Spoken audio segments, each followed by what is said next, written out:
தோழர்களே, இன்றைக்கு இருக்கக்கூடிய ஒரு பெரும் பிரச்சனை என்னவென்றால், தமிழ் இனத்தை முன்னேற்றுவதற்காக பல்வேறு காலகட்டங்களில் கருத்தியலாக வளர்ந்து வந்த அரசியல் கொள்கைகளை எல்லாம் ஒன்றுக்கொன்று எதிராக மோத விடுகின்ற ஒரு மோசமான சூழ்நிலையில் நாம் நின்று கொண்டிருக்கின்றோம். திராவிடம், தமிழ் தேசியம் இரண்டும் தமிழினம் உய்வதற்காக, வளர்வதற்காக, விடுதலை பெறுவதற்காக காலந்தோறும் வளர்த்தெடுக்கப்பட்ட கருத்தியல். இந்த ரெண்டு கருத்தியலையும் ஒன்றோடு ஒன்று மோதவிடக்கூடிய ஒரு மோசமான அரசியல் இப்பொழுது நடந்து கொண்டிருக்கிறது. திராவிடம் என்றாலே தமிழுக்கு தீட்டு, தமிழ் தேசியம் என்பது இயற்கை இயலாத ஒன்று என்று இரண்டு எதிர்கருத்துகளும் மிக கொச்சையான வாதங்களோடு பரப்பப்படுகின்றன. எதையுமே ஒரு அரசியல் விவாதமாக வைத்தால் நம்மால் பேசிவிட முடியும். ஆனால் கொச்சையான மொழியோடு இதன் மீது தாக்குதல் நடத்தும் போது இளம்பருவ தோழர்களால் அதை எதிர்கொள்ள முடியாது. அதை உள்வாங்குவதிலே, அந்த அரசியலை புரிந்து கொள்வதில் பல சிக்கல்கள் எழுந்து விடுகிறது. இன்றைக்கு நமக்கு இருக்கக்கூடிய பெரிய பிரச்சனையே என்னன்னா, இது போன்ற கொள்கைகள், தத்துவங்கள் அல்லது சித்தாந்தங்கள் என்று சொல்லுகிறோமே, இவற்றை எல்லாம் அரசியல் கட்சிகள் பேச ஆரம்பித்ததனால் வந்த பிரச்சனையை நாம் எதிர்கொண்டு கொண்டிருக்கிறோம். அரசியல் கட்சிகளுக்கு இருக்கக்கூடிய ஒற்றை நோக்கம் என்ன? அதிகாரத்தை கைப்பற்றுவது. அவர்களுக்கு நல்லவர்கள் மட்டும்தான் ஓட்டளிக்க வேண்டும் அவர்கள் என்றைக்கும் கேட்பதில்லை. அல்லது கொள்கைகளை ஏற்றுக்கொண்டவர்கள் தான் ஓட்டளிக்க வேண்டும் என்றெல்லாம் கேட்பதில்லை. அவர்களுக்கு அனைவருடைய ஓட்டும் தேவைப்படுகிறது. அனைவரையும் சமாதானப்படுத்துகின்ற ஒரு அரசியலை தான் அவர்கள் வெளியிலே பேச வேண்டியிருக்கிறது. இரண்டாவது, மக்களிடத்தில் கருத்தியல் மாற்றத்தை கொண்டு வர வேண்டும், முற்போக்கு சிந்தனையை கொண்டு வர வேண்டும் என்றெல்லாம் அரசியல் கட்சிகள் வேலை செய்வதில்லை. அவர்களுக்கு நாங்கள் அதிகாரத்தில் வந்துவிட்டால் மாற்றத்தை கொண்டு வந்து விடுகிறோம் என்று தங்களை கடவுளாக நிறுத்தக்கூடிய ஒரு பண்பிலிருந்து அவர்கள் அனைத்து அரசியலையும் விவாதிக்க ஆரம்பிக்கிறார்கள். அதுதான் இன்னைக்கு இருக்கக்கூடிய பிரச்சனை. இந்த பிரச்சனை பற்றி தான் இன்னைக்கு நம்ம பேச வந்திருக்கின்றோம். இவ்வளவு நாள் திராவிடம் இருந்துச்சு, அதனால திராவிடத்தை ஒழிச்சிட்டு நான் முதலமைச்சர் ஆயிட்டேன்னா நீங்கள் எல்லோரும் மன்னர்களாக மாறிவிடுவீர்கள், இங்க இருக்க பிரச்சனைகள் எல்லாம் ஒரு காலத்தில், ஒரு சமயத்தில் நான் ஒரே நொடியில தீர்த்து விடுவேன் என்று சொல்லுகின்ற குடுகுடுப்பைக்காரர்களை தான் நாம் பார்த்துக் கொண்டிருக்கிறோம். அப்ப உண்மையாலுமே தமிழ்நாட்டினுடைய, தமிழர்களுடைய பிரச்சனை என்ன என்று விளக்கங்கள் நடப்பதில்லை. தோழர் ஷெரீப் அவர்கள் பேசும்பொழுது சொன்னார், இங்க இருக்கக்கூடிய கட்சிகளை திமுக, அதிமுக ஆகிய இரண்டு ஆளுகின்ற ஆண்ட கட்சிகளை நாங்கள் திராவிட கட்சிகளாக பார்ப்பதில்லை என்று சொன்னார். அப்ப இங்கே தேர்தல் கட்சிகளாக இருக்கக்கூடியவர்களுக்குன்னு ஒரு சில வேலைகள் இருக்கிறது. அவங்களுக்கு என்னன்னா, மக்களிடத்துல எந்த கருத்துக்கள் பற்றி கொள்ளுகிறதோ அதை வைத்துக் கொண்டு ஓட்டு வாங்க ஆரம்பித்துள்ளார். அவர்களுக்கு ரொம்ப எளிமையான வழிமுறையாக அது இருக்கிறது. புதிதாக ஏதேனும் ஒரு கருத்தை மக்களிடத்துல சொல்லி விதைத்து அதற்காக உழைத்து சிறை சென்று போராடி அதை நிலைபெற வைப்பதெல்லாம் இந்த கட்சிகளுக்கு ஒரு காலத்திலும் வராது. அது திராவிடமாக இருந்தாலும் சரி, தமிழ் தேசியமாக இருந்தாலும் சரி. அதே சமயத்துல மக்களிடத்துல இந்த கருத்துக்களை எல்லாம் போய் சொல்லி மக்களை அடுத்த கட்டத்திற்கு முன்னேற்றுவதற்கான வேலைகளை செய்யக்கூடியவர்களை, களத்தில் நின்று செயல்படக்கூடியவர்கள் எல்லாம் அகற்றிவிட்டு அந்த இடத்துல தங்க கட்சிக்கு ஓட்டு போடணும் என்பதை தவிர வேறு எதுவும் பேசுவதில்லை. இதுதான் இன்றைக்கு இருக்கக்கூடிய பெரிய சிக்கல். திமுகவினுடைய நீண்டகால ஆட்சியிலே ஏற்பட்ட சிக்கல்களுக்கெல்லாம் திராவிடத்தை குறை சொல்லுவது என்பது முன்னிலைப்படுத்தப்படுகிறது. இது பல இடங்களில் நம்ம அணுக முடியும். ஆனால் இது ஒவ்வொரு காலத்திலும் இது தொடர்ச்சியாக வெவ்வேறு வகையிலே பேசப்பட்டுக் கொண்டே வருகிறது. இது மாப்போசி காலத்திலிருந்து பார்த்தோம் என்றால், மாப்போசி இதனுடைய பிரதாமகரை நாம் பார்க்க முடியும். அவர் காலத்திலிருந்து இதற்கான ஒரு குழப்பமான அரசியலை தொடர்ச்சியாக முன்வைத்து வருகிறார். அந்த அரசியல், அந்த குழப்பமான அரசியல் பெருசா வளர்ந்து வளர்ந்து வளர்ந்து இன்றைக்கு வேறொரு களத்தில் வந்து நிற்கிறது. இன்றைக்கு சீமான் பேசும் பொழுது என்ன சொல்லுகிறார் என்றால், திராவிடம் என்றால் தெலுங்கு என்று பேசுகிறார். இன்றைக்கு நாம் தமிழர் கட்சிக்கு வந்து இணைந்த இளைஞர்கள், ஆற்றல் மிகுந்த இளைஞர்கள், தமிழினத்திற்கு எது நல்லது செய்யணும் வந்த இளைஞர்கள் எல்லாருக்குமே திராவிடம் என்றால் தெலுங்கு என்கின்ற ஒரு புரிதலை, அப்படி என்ற ஒரு மயக்கத்தை உருவாக்கிவிட்டார். அப்ப என்ன ஆயிடுச்சுன்னா, அதற்கு பிறகு சம்பந்தமான பல்வேறு கருத்துக்களை பேசுவதற்கான வாய்ப்புகளே இல்லாமல் போய்விட்டது. அது குறித்து எந்த இடத்துல உரையாடுவதற்கு வரவே இல்லை. அவர் எந்த மேடையிலும் இது குறித்து பேசுவதும் இல்லை. மிக லாபகமாக இந்த கருத்தை தன்னை தேடி வந்த இளைஞர்களிடத்தில் இந்த கருத்தை மண்டைக்குள்ள விதைத்து விட்டு இது சம்பந்தமான எந்த விவாதத்திற்கும் போகாமல் தனித்து நிற்கக்கூடிய வேலை செய்து கொண்டிருக்கிறார். அவர் எந்த விவாதத்துக்கும் போறதில்லை. இன்னும் குறிப்பாக சொல்ல வேண்டும் என்றால், அவருக்கு திமுக மேலதான் அவருக்கு பிரச்சனை இருக்குது, காங்கிரஸ் மேலதான் பிரச்சனை இருக்குது. திமுக காங்கிரஸை தவிர்த்து வேற எந்த கட்சி முற்போக்காக இயங்கக்கூடிய கட்சிகளிடத்திலோ அல்லது இயக்கங்களுடைய மேடைகளிலோ அவரை பார்க்க முடியும் கூட உங்களால் பார்க்க முடியாது. நம்மாழ்வாரோட மேடையில் நீங்க பார்த்திருப்பீர்களா? வாய்ப்பு இல்லை.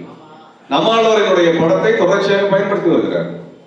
ஆனால் நம்மாழ்வார் போராட்டத்தில் கள போராட்டத்தில் இருந்த காலத்தில் எல்லாம் அவரோட மேடையில் ஏறி பேசியிருக்கிறாரா? இல்லை.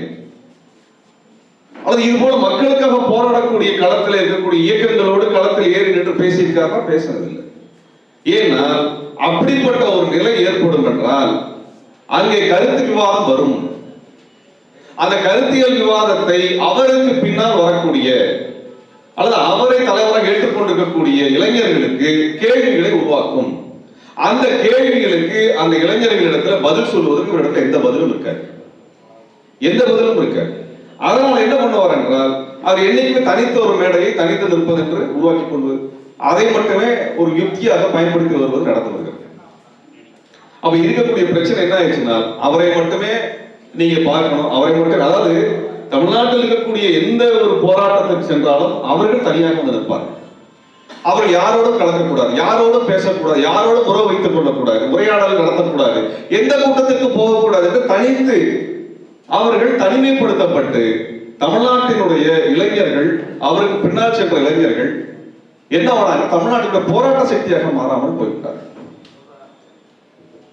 வெறும் கட்சி அரசியலுக்குள்ளாகவே கொள்கை அரசியலை கொண்டு சிக்க வைப்பது, கட்சி அரசியலினுடைய தேவையை கொள்கை அரசியல் மூலமாக பேசிக் கொள்வது. ஆனால் கொள்கை அரசியல் நடத்துகின்ற இடத்துக்கு வரும்போது அது கைகளில் விட்டு போய்விடுவது. இதுதான் இருக்கக்கூடிய அவரது யுக்தியாக தொடர்ச்சியாக முன்வைக்கப்படுகின்ற யுக்தியாக இருக்கு. அப்ப என்ன ஆனது என்றால், திராவிடம் என்றால் தெலுங்கு. அதற்கு என்ன காரணத்தை கொண்டு வருகிறார் என்றால், மாப்போசியில் இருந்து அறிஞர் குணாவில் இருந்து பல்வேறு உதாரணங்கள் எடுத்து அதை மேலோட்டமாக பேசிவிட்டு செல்வது. காலம் காலமாக 100 ஆண்டுகளாக தெலுங்கர்களே இங்கே ஆட்சியிலே இருந்தார்கள். அதனால் தமிழர்கள் வாழ்வழந்து போனார்கள், தமிழர்கள் உரிமை இழந்து போனார்கள், தமிழ்நாட்டில் அனைத்து பிரச்சனைகளுக்கு காரணம் இந்த தெலுங்கர்கள் என்று ஒரு பிரச்சாரத்தை மேலோட்டமாக புரிய வைத்து விட்டு அறிந்து விட்டார். எந்த மாதிரி தெலுங்கு, என்ன மாதிரி பிரச்சனை நடந்தது, எப்படியாக அவர்கள் தங்களை வளர்த்த எந்த விவாதத்தையும் அவர்கள் பேசுவதில்லை, உரையாட வருவதில்லை. நீங்க எந்த கருத்தை வேண்டுமானால் பேசலாம், ஒரு உரையாடல் இருக்கணும்ல, ஒரு விவாதம் இருக்க வேண்டும் அல்லவா? அப்படி எந்த விவாதங்களும் நடப்பதில்லை. அதிகபட்சமாக நடக்கிறதுனால இது சம்பந்தமா நீங்க பேசுனீங்கன்னா முகநூல்லையோ அல்லது சமூக வலைதளத்திலேயோ உங்கள் மீதான ஒரு கொடூரமான தாக்குதல் நடத்துவார்கள், உங்களை கொச்சைப்படுத்துவார்கள், இழிவுபடுத்துவார்கள், அல்லது உங்களை தெலுங்கு என்று சொல்லிவிட்டு போய்விடுவார்கள். இதனால என்ன ஆனது? இப்ப இந்தியாவில் இருக்கக்கூடிய, இந்தியாவை எப்படி புரிந்து கொள்வது? நாம் இந்தியாவில் வாழ்கின்றோம், இந்தியாவினுடைய சட்டங்கள் தான் நமக்கான சட்டங்களாக இருக்கின்றன. தமிழ்நாட்டுக்கு என்று தனித்த சட்டங்கள் என்று எந்த சட்டங்களும் கிடையாது. இந்தியா முழுவதும் இருக்கக்கூடிய பல்வேறு தேசிய இனங்கள், பல்வேறு மொழி பேசுகின்ற மக்களுக்கு ஒரு சட்டம் இருக்கிறது. அந்த சட்டம் தான் அனைவருக்கும் பொருத்தமானதாக இருக்கிறது. இந்த தேசத்தை ஒற்றை ராணுவம் பாதுகாக்கிறது, ஒற்றை அரசியல் சாசனம் ஆளுகிறது, ஒரு நீதி அமைப்பு கட்டமைத்து அது வழிநடத்துகிறது. ஒட்டுமொத்த இந்திய தேசத்திற்குமான அதிகாரிகள், உச்சபட்ச அதிகாரிகள் இந்தியாவில் தயாரிக்கப்படுகிறார்கள், பயிற்சி அளிக்கப்படுகிறார்கள், அவர்கள் அனுப்பப்படுகிறார்கள். இப்படியாகத்தான் இந்தியா இருந்து கொண்டிருக்கிறது. ஆனால் இதை பற்றி எல்லாம் கவலைப்படாமல் தாம் தமிழர் இளைஞர்களுக்கு என்ன கொடுத்திருக்காங்கன்னா, தமிழ்நாடு என்று தனித்த நாடாக இருப்பது போலவும், அது ஒட்டுமொத்தமாக தெலுங்கர் கையில் இருப்பது போலவும், இத்தனை பிரச்சனைக்கும் காரணம் தெலுங்கர்கள் தான் என்பது போலவும், ஒரு டெல்லின்னு ஒரு ஊர் இருக்கிறது, இந்தியா என்கின்ற ஒரு ஊர், ஒரு நாடு இருக்கிறது, ஆக அரசியல் சாசன சட்டங்கள் எல்லாம் இருக்கிறது, அதெல்லாம் நமது தலைவிதியை முடிவு செய்து கொண்டிருக்கிறது அப்படின்னு எதுவுமே பேசாமல் ஒட்டுமொத்த பிரச்சனை உள்நாட்டு பிரச்சனை, தமிழ்நாட்டு பிரச்சனையாக மட்டுமே பேசிக்கொண்டு போகிறது. இன்றைக்கு அந்த இளைஞர்களிடத்தில் பேசுவோம் பொழுதெல்லாம் என்ன நடக்கிறது என்றால், அவங்களுக்கு தமிழ்நாட்டுக்குள்ள இருக்கக்கூடிய சிக்கலை மட்டுமே வைத்துக் கொண்டு பேசிக்கொண்டு இருப்பார். இது திட்டமிட்டு வளர்க்கப்படுகிறது. காரணம் என்ன? தமிழர்கள் எதிர்கொள்ளக்கூடிய பிரச்சனை யாரால் உருவாக்கப்படுது? ஈழ பிரச்சனை யாரால் உருவாக்கப்பட்டது? ஈழப்படுகொலை யாரால் உருவாக்கப்பட்டது? இந்த கேள்வி, எந்த கேள்வியுமே அவர் இதுவரைக்கும் பதில் சொன்னதில்லை. ஈழ இனப்படுகொலையினுடைய அடிப்படை காரணம் என்ன? கலைஞர் பண்ணிட்டார், திமுக பண்ணிட்டார். திமுகவின் மீதும் கலைஞர் மீதும் எங்களுக்கு 1000 விமர்சனங்கள் உங்களை விட அதிகமாக உண்டு. அது வேறு விதம். அரசியலை விவாதிப்பது உங்களை மாதிரி செருப்பு தூக்கி காட்டுறதல்ல, கொச்சையாக இழிவாக ஒருத்தர் பேசுவதல்ல விமர்சனம். அரசியலாக எதிர்கொள்ள துணிச்சல் இல்லாதவன் தான் இது போன்ற கொச்சையான இழிவான விமர்சனங்களை முன்வைப்பான். ஈழத்தமிழர்கள் பிரச்சனையோ தமிழ்நாட்டு தமிழர்கள் பிரச்சனையோ அதனுடைய மூலாதார பிரச்சனை என்ன, அதன் அடிப்படை காரணம் என்ன என்பதை இந்த இளைஞர்களிடத்தில் சொல்லாமல் அவர்களுடைய எதிரியை மடைமாற்றுகின்ற வேலையை மிக தெளிவாக செய்து முடித்து விட்டார்கள். இந்தியாவில் தமிழ்நாட்டு தமிழர்களுக்கு என்ன பிரச்சனை, அடிப்படை பிரச்சனை என்ன? இந்தியாவில் நமக்கான முரண்பாடு எங்கிருந்து வருகிறது? நம்முடைய முரண்பாடு எங்கிருந்து வருகிறது? இந்தியாவில் இருக்கக்கூடிய முரண்பாடுகள் என்ன? இந்திய அரசு என்கின்ற ஒரு அரசு மாநில அல்லது மொழி வழியாக இருக்கக்கூடிய மாநில அரசு ரெண்டு தான் நம்மளுக்கு இருக்கு, இந்தியாவுக்குள்ள இருக்கு. இந்த அரசுக்கு மாநில அரசுக்கு கொடுத்திருக்க அதிகாரம் மிக குறைவாக இருக்கிறது, இதற்கான முக்கியத்துவம் குறைவாக இருக்கிறது. இந்த மாநிலத்தினுடைய மொழிகளுக்கு முக்கியத்துவம் இல்லாமல் இருக்கிறது, மாநில மக்களுக்கு அந்த அதிகாரமும் இல்லாமல் இருக்கிறது. மாநில மக்கள் தங்களுக்கு தேவையான பொருளாதார திட்டங்களை கூட உருவாக்கி கொள்ள முடியாத நிலையிலே இந்தியாவில் இருக்கிறாங்க. ஆனால் இதையெல்லாம் ஒடுக்கக்கூடிய இந்திய அரசு என்ற ஒன்றுதான் எல்லா கொள்கையும் வகுத்துக் கொண்டிருக்கிறது, எல்லாரையும் கட்டுப்படுத்திக் கொண்டிருக்கிறது. இதை பற்றி பேசாமல் ஒரு மாநிலத்துக்குள்ளாக இருக்கக்கூடிய ஒரு மாநில கட்சியை மட்டுமே வைத்துக் கொண்டு பேசுவது என்பது திட்டமிட்டு பெருமளவிலான இளைஞர்களை திசை திருப்புவதற்கு தான் பயன்படும். இது ஏன் நடக்குது என்றால், ஒரு மாநில தேர்தலை நான் ஜெயிக்கணும், அப்ப மாநில அளவிலான எதிரியை காட்டிவிட்டால் எனக்கு போதும்.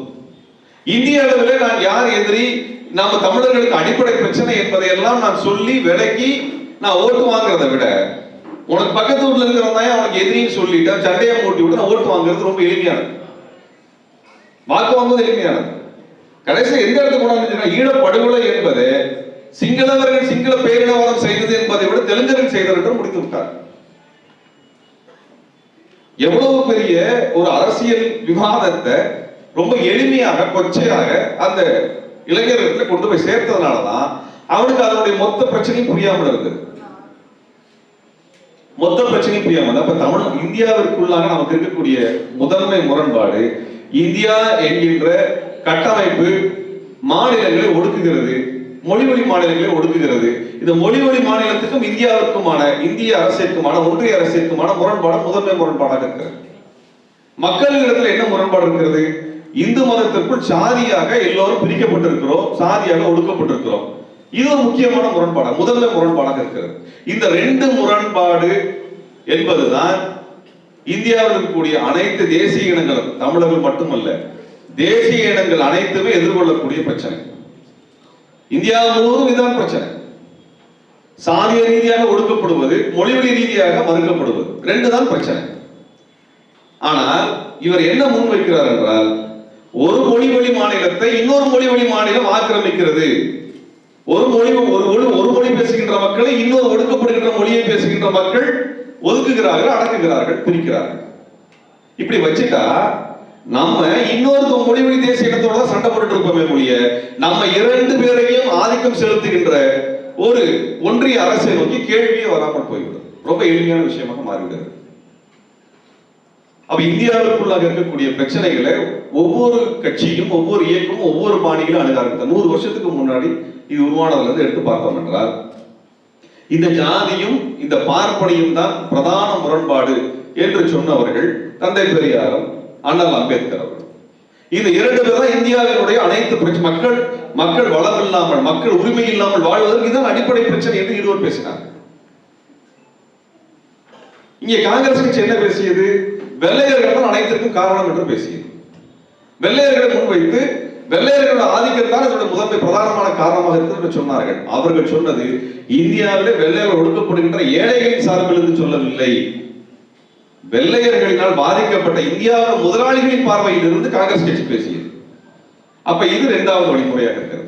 ஒன்று, அண்ணல் அம்பேத்கர் அவர்கள் பெரியார் பேசிய இந்த பார்ப்பன இந்துத்துவ முறையிலே சாதிய முறையில ஒடுக்கப்பட்டதான் பிரதான முரண்பாடு. அந்த பிரச்சனை தான் முதல் பிரச்சனை. அந்த பிரச்சனை தீர்த்து மற்ற பிரச்சனை பார்க்க வேண்டாம். இதுதான் 2000 வருஷமா இருக்கக்கூடிய பிரச்சனை. இதுலதான் நான் ஒடுக்கப்படுகின்றேன். இந்த பிரச்சனை தீர்த்துட்டு தான் அடுத்த பிரச்சனை நான் பார்ப்பதற்கான அடித்தளமே உருவாகும் என்று சொன்னார்கள். காங்கிரஸ் கட்சி என்ன சொல்றதுனால் இந்தியாவுக்கு முதலாளிகளுக்கு எந்த வாய்ப்பும் இல்லாமல் போய்விட்டது, எல்லோருமே வெள்ளைக்கார முதலாளிகள் எடுத்து விட்டார்கள், ஆகவே வெள்ளைக்கார முதலாளிகளை விரட்டி விட்டு இந்திய முதலாளிகள் கையில் அதிகாரத்தை கொடுத்து விடுங்கள் என்பது காங்கிரஸ் கட்சியுடைய வாதமாக இருந்தது. இந்த இரண்டு போக்குகள் இருந்தன. இதற்கு அப்புறமா இன்னொரு போக்கு எதுனா, இந்துத்துவவாதிகள் ஒரு போக்கு வைக்கிறார். என்ன வைக்கிறான்னா, இங்க இருக்கிற எல்லாத்துக்கும் காரணம் வெள்ளைக்காரனோ ஜாதியோ பார்ப்பனியமோ இல்ல, எல்லாத்துக்கும் காரணம் முஸ்லீம்கள் தான் காரணம் என்று முன்வைத்தார்கள். அவர் பிரதான எதிரியாக முஸ்லீம்களை முன்வைத்தார்கள். காரணம், முஸ்லீம்களிடத்தில் இவர்கள் தங்கள் அதிகாரத்தை இழந்து விட்ட காரணத்தினால் இவர்கள் முஸ்லீம்கள் முதன்மைய பிரச்சனை என்று முன்வைத்தார்கள். ஆக இந்துத்துவவாதிகளுக்கு முஸ்லீம்கள் கிறிஸ்தவர்கள் முதன்மை எதிரிகளாக இருந்தார்கள். காங்கிரஸ் கட்சிக்கு வெள்ளை முதலாளிகள் எதிரிகளாக இருந்தார்கள். இங்கே அண்ணல் அம்பேத்கருக்கும் தந்தை பெரியாருக்கும் சாதிய ஆதிக்கத்திற்குரிய பார்ப்பனியம் எதிரியாக இருந்தது. இப்படிதான் எதிரிகளாக கட்டமைத்தார்கள். கம்யூனிஸ்ட் கட்சி வந்தது. கம்யூனிஸ்ட் கட்சி எதை சொன்னது என்றால், இங்க இருக்கக்கூடிய பிரபுத்துவம் அல்லது பண்ணையார்த்தனம், முதலாளிய சிந்தனை போக்கு, ஏகாதிபத்திய வெள்ளையர்களுடைய சுரண்டல் போக்கு இது எதிரியாக இருக்கிறது. ஆகவே இந்தியாவை இரண்டாக பிரிக்க வேண்டும் என்றால் இந்த முதலாளி கூட்டம், முதலாளிகள் துணை செய்யக்கூடிய இந்தியாவிற்குரிய முதலாளிகள் கூட்டம், வெள்ளையர் முதலாளிகள் கூட்டம் என்று ஒரு கூட்டம், இவர்கள் சுரண்டப்படுகின்ற ஏழை எளிய மக்கள் இன்னொரு கூட்டம். அவர்கள் ஜாதியை பிரதானமாக எடுக்கவில்லை, இதுதான் பிரதானமாக எடுத்தார். ஆனால் தந்தை பெரியார் அவர்களும் அண்ணல் அம்பேத்கர் அவர்கள் என்ன சொன்னார்கள் என்றால், இங்கே பார்ப்பனியம் இவர்களை சுரண்டுகிறது, ஒடுக்குகிறது, தொழிலாளிகள் ஒன்று சேர முடியாமல் தடுக்கிறது. தொழிலாளிகள் ஒன்று சேர்ந்தால் தானே முதலாளிகள் எதிர்ப்பதற்கான வலிமை கிடைக்கும். ஆகவே தொழிலாளிகளை ஒன்றுபட விடாமல் இருக்கக்கூடிய சாதியை முதலில் ஒழித்து கட்டுங்கள், அதற்கு அடுத்துதான் நீங்கள் அடுத்த கட்டமான ஒரு வளர்ச்சியை நோக்கி, அரசியல் வளர்ச்சி நோக்கி நகர முடியும் என்று சொன்னார்கள். இந்த வளர்ச்சி போக்கெல்லாம் விட்டுவிட்டு இந்துத்துவவாதிகள் என்ன சொன்னாங்கன்னா, இங்க முஸ்லீம் தான் பிரச்சனை, முஸ்லீம் கிட்ட அதிகாரத்தை பிடித்து கொண்டு வந்து என்கிட்ட கொடுத்து, யார்கிட்ட, பார்ப்பனர்களை கொடுத்து விடு என்று சொன்னது அவர்கள். இந்து மகாசபையும் RSS இந்த கொள்கையை முன்வைக்கிறார்கள்.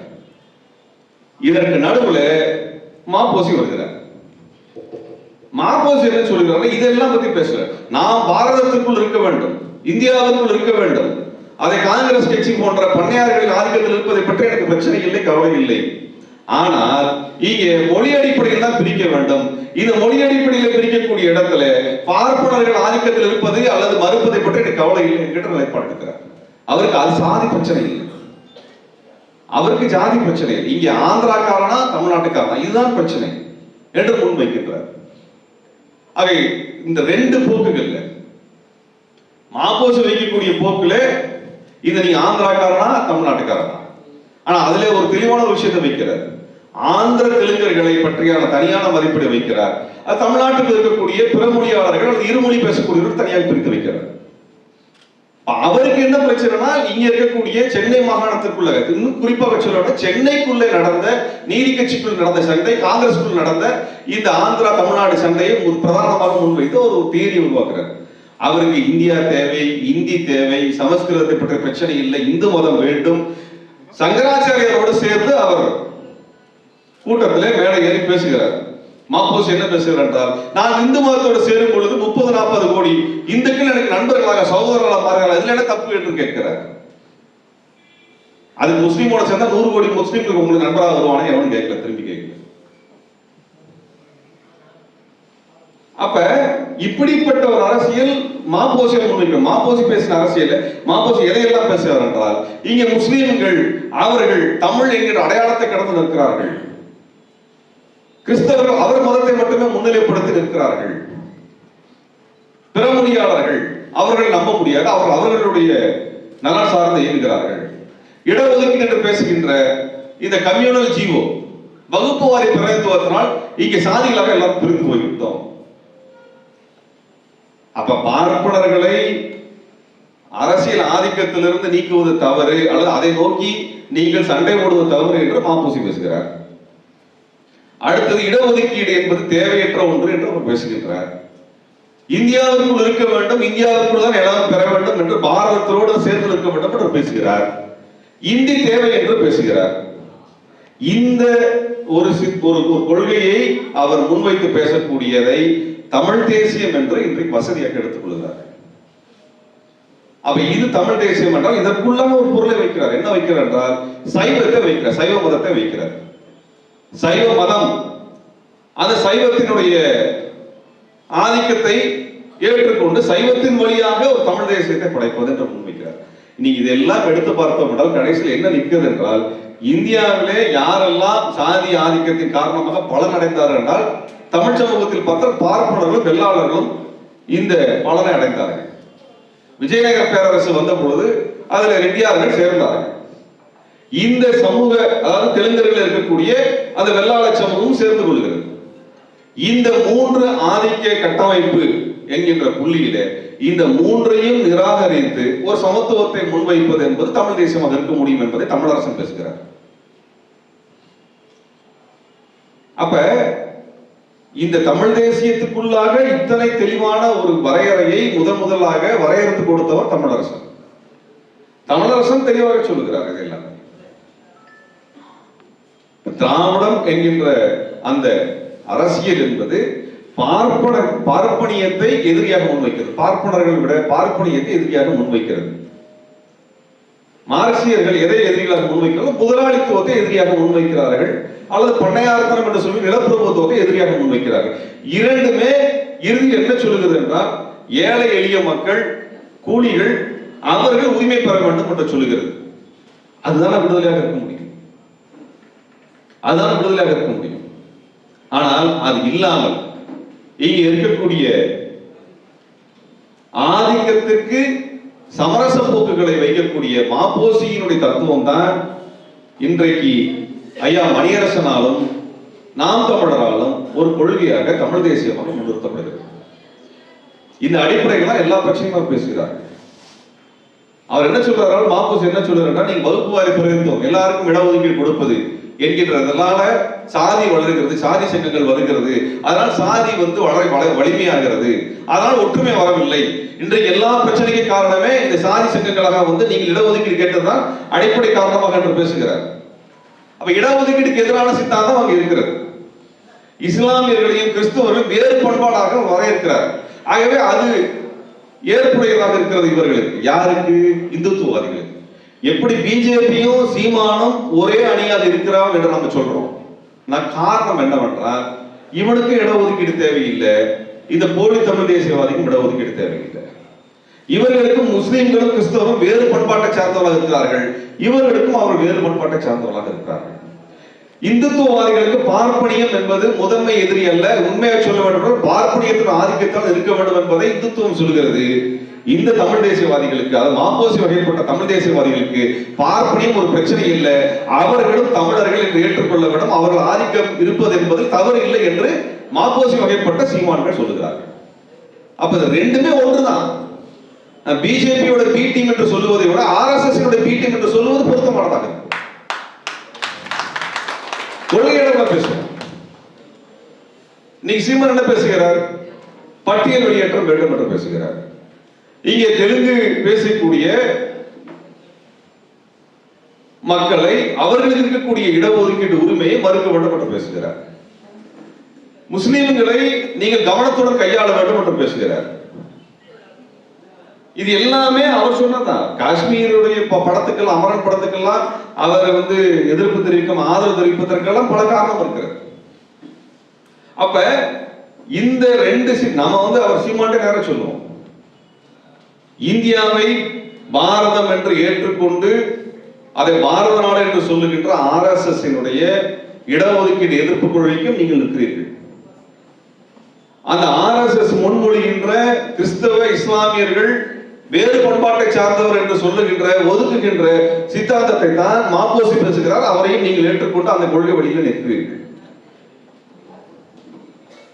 அப்ப இந்த ஆர்எஸ்எஸ் சொல்லுகின்ற இந்த படிநிலைகளை எல்லாம் தனது செயல் திட்டத்தில் வைத்திருக்கக்கூடிய நீங்கள் எந்த வகையில் ஆர்எஸ்எஸ்க்கு பிஜேபிக்கு எதிரானதாக இருப்பீர்கள் என்பதை சொல்லிவிடு. எந்த இடத்துல? அது நீங்க ரொம்ப இயல்பான நண்பர்களாக மாறி இருக்கிறீர்கள். நீங்க ரொம்ப இயல்பான நண்பர்கள், அதில் எந்த மாற்ற கருத்தும் நாம் பார்த்ததில்லை. நீங்கள் எங்களை போன்ற திமுக, உங்களுக்கு ஒரே வெறுப்பு திமுக தானே, திமுக இல்லாத எந்த முற்போக்கு அமைப்போடும் அரவணைக்க முடியாத சீமான் இந்துத்துவவாதிகளை அரவணைக்க முடிகிறது. அண்ணாமலையை பார்த்தால் கட்டி தழுவிக் கொள்கிறார், பொன் ராதாகிருஷ்ணனை பார்த்தால் கும்பிடு போடுகிறார். இந்துத்துவவாதிகள் இடத்திலெல்லாம் அவருக்கு எந்த சிக்கலும் இருந்ததில்லை. ஆனால் இங்கே முற்போக்கு பேசக்கூடிய எவரோடும் அவரால் நட்பு பாராட்ட முடியவில்லை. என்ன காரணம்? என்ன காரணம்? அப்ப இந்த கேள்விதான் நாம் தொடர்ச்சியாக முன்வைக்க வேண்டியிருக்கிறது. இந்த கேள்வி திராவிடம் என்றாலே அவர்கள் தெலுங்கு என்று பேசிவிட்டார்கள். திராவிடம் என்றால் தெலுங்கு அல்ல. திராவிடம் என்பது ஒரு கொள்கையாக ஆரியத்தினுடைய அதிகாரத்தை நீக்க வேண்டும் என்பதற்காக முன்வைக்கப்பட்ட ஒரு கொள்கை பிரகடனம், ஒரு போராட்ட மரபு. இப்ப என்ன சொல்லுது? நீங்க சொல்லக்கூடிய சீமான் பேசக்கூடிய தமிழ் தேசியம், மாப்போசி வகைப்பட்ட தமிழ் தேசியம், திராவிடம், இது என்ன சொல்லுகிறது? இடஒதுக்கீடு வேண்டும் என்று சொல்லுகிறது, சமஸ்கிருதம் வேண்டாம் என்று சொல்லுகிறது, இந்தி வேண்டாம் என்று சொல்லுகிறது, இடஒதுக்கீடு வேண்டும் என்று சொல்லுகிறது, பெண் விடுதலை வேண்டும் என்று சொல்லுகிறது, தமிழர்களுக்கு தனிநாடு வேண்டும் என்று சொல்லுகிறது. திமுக சொல்லவில்லை, ஆனால் பெரியார் சொன்னார். இதை திராவிடம் சொல்லுகிறது. இவங்க என்ன சொல்றாங்க? பாரதம் வேண்டும், இந்தியா வேண்டும் என்று சொல்லுகிறார்கள். கம்யூனல் ஜீவோ தேவையில்லை என்று சொல்லுகிறார்கள். இந்தி வேண்டும் என்று சொல்லுகிறார்கள். இடஒதுக்கீடு வேண்டாம் என்று சொல்லுகிறார்கள். அப்ப இந்த ரெண்டு வகைப்பட்ட அரசியலை நாம் இன்றைக்கு பார்க்கின்றோம். இதுதான் இவர்கள் சொல்லக்கூடிய தமிழ் தேசியம் என்பது போலி தமிழ் தேசியமாக நாம் பார்ப்பதனுடைய அடையாளம். நீங்க பொதுவான ஒரு வார்த்தை பேசுவாங்க. நீங்க பிஜேபி பேசுவதற்கும் நாம் தமிழர் பேசுவதற்கும் பெரும் வித்தியாசம் இருப்பதனுடைய காரணத்தை சொல்லிவிடுகின்றேன். இது நாம் தமிழர்ல இருக்கக்கூடிய இளைஞர்களுக்காக நான் சொல்ல வேண்டும் என்று விரும்புகின்றேன். ஏனால் நீங்கள் உங்கள் தலைவரை தவிர வேறு யார் பேசுவது கேட்பதில்லை, உங்களுக்கு அதற்கான காதுகள் முளைக்கவில்லை என்பதுதான் பிரச்சனை. ஆனால் வாய்ப்பு இருந்தால் தெரிந்து கொள்ளுங்கள். இப்போ ஒரே ஒரு எல்லாத்தையும் போற போக்கில் ஒரு இஷ்யூ பேசிஸ்ல பேசுறாங்க. கச்சத்தீவை திமுக விட்டு கொடுத்துருச்சு என்று பேசுறாங்க. கச்சத்தீவு பிரச்சனை வந்த பொழுது திமுக வலிமை எதிர்கொண்டிருக்கலாம், எதிர்கொண்டிருக்க வேண்டும் என்பதெல்லாம் அடுத்த கட்டம், அது பிறகு பேசலாம். இதே போன்ற ஒரு குற்றச்சாட்டு தந்தை பெரியாரின் காலத்துல தமிழ்நாடு என்று மெட்ராஸ் மாகாணத்திற்கு பெயர் வைக்க வேண்டும் என்ற போராட்டம் வந்த பொழுது காமராஜர் ஆட்சியை நோக்கி கேள்வி எழுப்பப்படுகிறது. நீங்கள் தான் பச்சை தமிழராயிற்று, நீங்கள் ஏன் தமிழ்நாடு என்று பெயர் வைக்க கூடாது என்றெல்லாம் பேசும் பொழுதெல்லாம் பெரியார் ஒன்று சொல்றார். அது என்ன பேசுறார் என்றால், இங்கே காமராஜரை மட்டுமே வைத்து பேசுகிறீர்களே, இந்தியாவினுடைய சட்டம், இந்த பார்ப்பன அரசியல் சட்டத்திலே அந்த சட்ட பிரிவை சொல்லி இங்கே மாநிலத்தினுடைய எல்லையை உருவாக்குவதும் குறைப்பதும் கூட்டுவதும் இந்தியாவினுடைய நிலத்தை அதிகரிப்பதும் அல்லது குறைப்பதும் அனைத்து அதிகாரங்களும் ஒன்றிய அரசிடம் இருக்கிறது, ராஷ்டிரபதியிடம் இருக்கிறது என்று சட்டம் போட்டிருக்கிறான். இது காமராஜர் சொல்லி ஆகிற காரியமா? நீ உண்மையாலுமே தமிழ்நாடு என்று பெயர் வைக்க வேண்டும் என்று விரும்பினால் ஒன்றிய அரசை நோக்கி நீ போராட்டம் நடத்த வேண்டும், இந்தியாவை எதிர்த்து நின்று போராட்டம் நடத்த வேண்டும், இந்தியாவிலிருந்து உனது உரிமையை பெறுவதற்காக போராட வேண்டும் என்று பேசுகிறார். இதான உண்மை. அவர் சொல்லுகின்ற வார்த்தையை நான் சொல்லுகின்றேன். எனவே அவர் சொல்லுகிறார், அவர் சொல்ற வார்த்தை நீண்ட கட்டுரை எழுதுகிறார். அதுல சொல்றார், எனவே தாய் திருநாட்டிற்கு தமிழ்நாடு என்று பெயர் இல்லையே என்று கொதிக்கும் உலகுடைய இளைஞர்களே, தோழர்களே, புலவர்களே, பெருமக்களே, எழுத்தாளர்களே, பேச்சாளர்களே, நாடு பிரிவினை தவிர வேறு வழி உண்டா என்ற கேள்வியை கேட்டுக் கொள்ளுங்கள், நேர்மையாக விடை காணுங்கள். இதோ இந்திய சட்டம் சொல்லுகிறது, பாராளுமன்ற சட்டத்தினால் எந்த ராஜ்யத்திலிருந்து ஒரு பிரதேசத்தை பிரித்தேனும் இரண்டோ அல்லது மேற்பட்ட ராஜ்யங்களையோ இணைத்தேனும் அல்லது எந்த பிரதேசத்தையாவது ஒரு ராஜ்யத்தின் பாகத்தோடு இணைத்தேனும் புதிய ராஜ்யம் ஒன்றையும் அமைக்கலாம், எந்த ராஜ்யத்தின் பரப்பையும் பெருக்கலாம், குறைக்கலாம், எல்லையை மாற்றலாம், பெயரை மாற்றலாம். இதையெல்லாம் ராஷ்டிரபதியின் சிபாரிசின் பேரில் அன்றையும் வேற எந்த வழியிலும் செய்ய இயலாது. ஆகவே பெயர் மாற்ற அதிகாரமும் சக்தியும் டெல்லி ஆட்சிக்கே உண்டு. அதிலும் இந்நாட்டு அரசாங்க சட்டசபைகள் கருத்து தெரிவித்தாலும் ராஷ்டிரபதியோ அல்லது பார்லிமெண்ட் சபைகளோ அது கட்டுப்பட வேண்டும் என்ற நியதி அரச அமைப்பில் இல்லை. இதற்காக தமிழ்நாட்டு அரசாங்கத்தோடு முட்டிக்கொள்வதை விட அநீதிக்கு காரணமான டெல்லி ஆட்சியின் ஆதிக்கத்திலிருந்து விடுபட வேண்டும் என்பதுதானே அறிவுடைமை அப்படின்னு கேட்கிறார். இதுதான் கேட்கிறார். நீங்க பெரியார் இன்னைக்கு கேள்வி எழுதுற கட்டுரை எழுதுறாங்க. பெரியார் எல்லை போராட்டத்துக்கு வரவில்லை என்பது ஆரம்பித்து பெயர் வைக்கணும். அவர் என்ன சொல்றாருன்னா, இது எல்லாத்துக்கும் அவன் டெல்லியில் இருக்கவதான காரணம், அவனை எதிர்த்து நீ போராடுவதற்கு தயாராக இருக்கிறாயா என்று வெளிப்படையாக கோரிக்கை வைக்கிறார். சுதந்திர தமிழ்நாடு என்ற புத்தகத்துல அவர் இதை குறித்து விரிவாக பேசுகிறார். அவர் அடிப்படை பிரச்சனையை சொல்லுகிறார். கச்சத்தீவை கொடுத்த பொழுது திமுக செயல்படவில்லை என்கிற விமர்சனம் திமுக மீது உண்டு. ஆக கச்சத்தீவை கொடுக்க வேண்டும் என்ற முடிவு யார் எடுத்தது? திமுக எடுத்ததா அல்லது டெல்லி எடுத்ததா? இதை பேச மாட்டாங்க, இந்த கேள்வி வைக்க மாட்டார்கள். ஈழப்போரின் பொழுது 2009 இனப்படுகொலையின் பொழுது திமுக உதவி செய்யவில்லை, திமுக திரண்டவில்லை, மக்களை திரட்டவில்லை என்ற குற்றச்சாட்டு திமுகவின் மீது நாம் வைக்கின்றோம். ஆனால் ஈழ இனப்படுகொலை நடக்க வேண்டும் என்கின்ற முடிவை எடுத்தது இந்திய அரசா தமிழ்நாடு அரசா? முடிவை எடுப்பது யார்? அந்த கேள்வியை கேள். அந்த கேள்வியை கேட்காமல் இருப்பதற்காகத்தான் இங்கே திராவிடத்தை எதிரியாக தொடர்ச்சியாக சீமான் நிறுத்திக் கொண்டே இருக்கிறார்.